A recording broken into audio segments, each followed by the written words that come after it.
మిడ్తూరు మండలం పీర్ సాహిబ్ పేటలో ఉద్రిక్తత వాతావరణం నెలకొంది. గతంలో జరిగిన గొడవలను మనసులోని పెట్టుకుని నిన్న సాయంత్రం వైసీపీ టీడీపీ నాయకులు గొడవలకు దిగారు.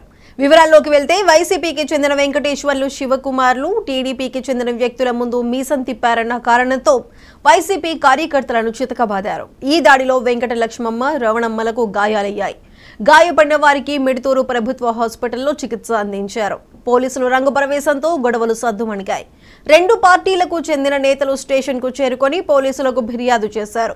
ముందస్తు జాగ్రత్తగా గ్రామంలో ఎలాంటి అవాంఛనీయ సంఘటనలు జరగకుండా జూపాడు బంగ్లా ఎస్ఐ, ముచ్చుమర్రి ఎస్ఐలు పోలీసులతో కలిసి గ్రామంలో పహారా చేపట్టారు.